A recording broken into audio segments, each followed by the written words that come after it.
Sejauh mana sih sebenarnya kita bisa menggunakan akal di dalam urusan keimanan kita? Jadi gini teman-teman sekalian, Islam itu adalah agama yang berbeda dengan agama yang lain. Bisa dikatakan bahwa Islam menolak segala bentuk penerimaan terhadap Allah itu dengan cara yang kebetulan, atau dengan cara yang tidak sengaja, atau dengan cara yang tidak melalui pikiran. Karena itulah Islam itu meminta setiap orang di dalam Al-Quran, sebelum dia menemukan Allah, dia harus berpikir terlebih dahulu. Maka Allah katakan di dalam Al-Quran banyak kali, afala ta'qilun, misalnya, apakah kamu tidak berpikir, ya ulil albab, wahai orang-orang yang memiliki akal, la'allakum yatafakkarun, supaya mereka berpikir misalnya, atau misalnya dengan kata-kata yang lain yang menunjukkan kualitas berpikir ini diperlukan untuk mencapai kepada Allah Subhanahu wa taala. Fadzakir innama anta mudzakir, misal, dan seterusnya dan seterusnya dan seterusnya. Maka Islam adalah agama yang meminta kepada manusia supaya dia menggunakan akalnya untuk bisa mengetahui adanya eksistensi Allah Subhanahu wa taala. Karena keberadaan Allah itu diberikan ayat-ayatnya, tanda-tandanya, dan tanda-tandanya itu bisa didapatkan melalui proses berpikir. Maka tidak salah ketika kita menemukan ratusan ayat di dalam Al-Quran menyuruh manusia untuk berpikir agar dia mendapatkan Allah Subhanahu wa ta'ala. Ini yang pertama. Jadi cara satu-satunya yang saya dapat di dalam Al-Quran untuk bisa mengimani Allah itu dengan menggunakan akal. Sebaliknya, siapapun yang tidak bisa menggunakan akal, atau apapun yang tidak bisa menggunakan akal, maka Allah tidak akan pernah membebaninya untuk bisa beriman. Kucing misalnya tidak dibebani untuk beriman kepada Allah, tidak dibebani untuk bisa beribadah seperti manusia, tidak dibebani untuk mengetahui yang mana yang benar dan yang mana yang salah, atau mengikuti syariat Allah. Misalnya contoh, anjing juga tidak dibebani, panda tidak dibebani, singa tidak dibebani. Kenapa? Karena hewan tidak memiliki akal.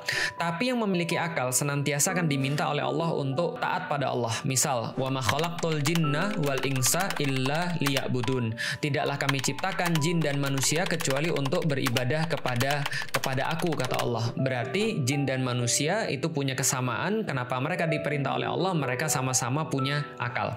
Berarti akal adalah satu-satunya cara untuk bisa mengimani Allah.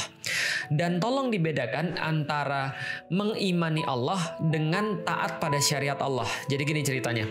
Kalau kita bicara tentang akidah, maka akidah itu tidak boleh ikut-ikutan.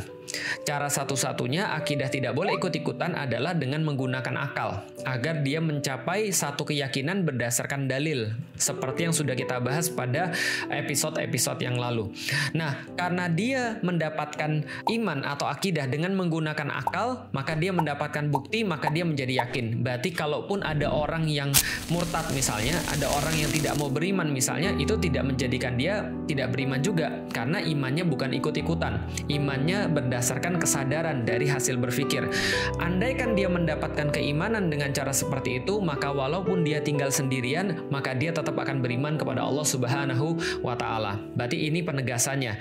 Allah minta kita untuk berpikir, sebaliknya Allah mencela orang-orang yang tidak berpikir, tapi Allah membatasi bahwa berpikir ini hanya untuk mencapai Allah dalam urusan akidah atau dalam urusan keimanan. Dalam urusan syariat, maka akal tidak lagi berfungsi sebagai sebuah penentu, tapi berfungsi sebagai sebuah tools untuk memahami. Jadi lihat ya, akal tuh gunanya untuk bisa mencari eksistensi Allah.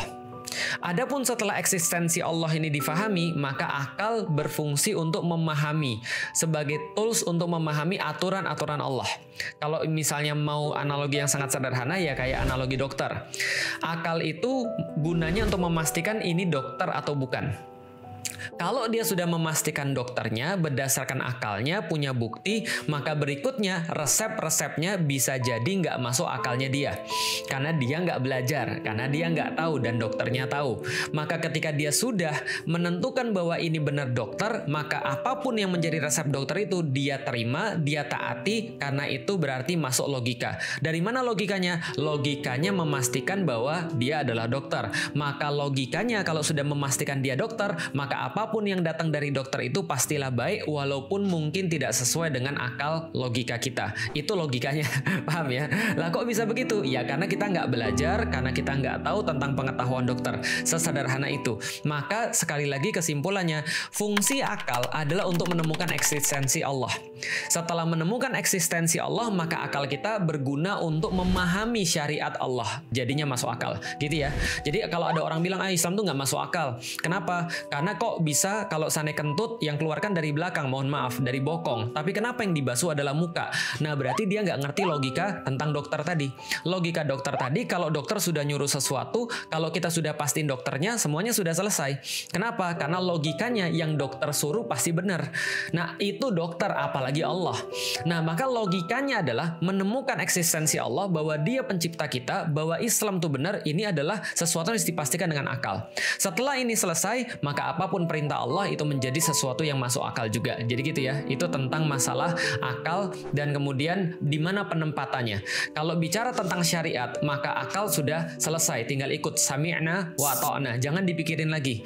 Jadi jangan sami'na, kami dengar, lalu kemudian kami mikir-mikir dulu, gitu kan ya, kami timbang-timbang dulu, lalu kemudian kami akan putuskan kami taat atau tidak. Bukan, tapi langsung dengar, taat. Karena akal sudah digunakan untuk mencapai Allah dan kemahaannya dan kehebatannya dan kemahatauannya pas kita bahas tentang masalah akidah gitu ya. Nah maka orang-orang kita kadang-kadang kebalik. Dalam urusan akidah dia ikut-ikutan, dalam urusan syariat dia banyak tanya. Harusnya gimana? Ya harusnya kebalik Pak.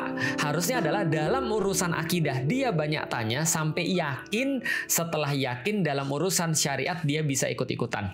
Makanya dalam syariat ada yang namanya taklid, dan taklid itu boleh, nggak ada masalah.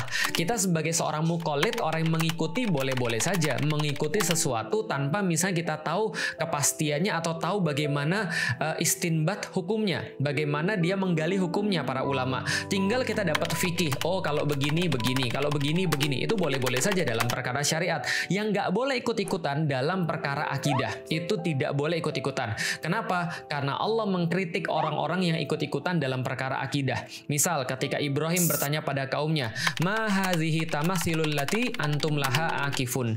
Apa ini sesembahan-sesembahan yang engkau sembah? Padahal nggak masuk akal sama sekali. Maka apa jawab orang-orang yang ditanya itu? Wajadna aba'ana laha abidin. Kami mendapati nenek-nenek moyang kami dulu juga menyembah mereka. Maka kami lakukan sebagaimana mereka. Kami cuma ikut-ikutan. Maka itu dilaknat oleh Allah. Maka itu tidak diperbolehkan di dalam Islam. Akidah tidak boleh ikut-ikutan, sedangkan syariat boleh ikut-ikutan. Kalau mau banyak tanya, silakan banyak tanya tentang akidah. Tapi kalau sudah mendapatkan akidah, sudah yakin, maka tinggal sami'na wa ata'na. Itu adalah kemudian yang menjadi jawaban daripada teman-teman yang saya yakin banyak yang bertanya begitu.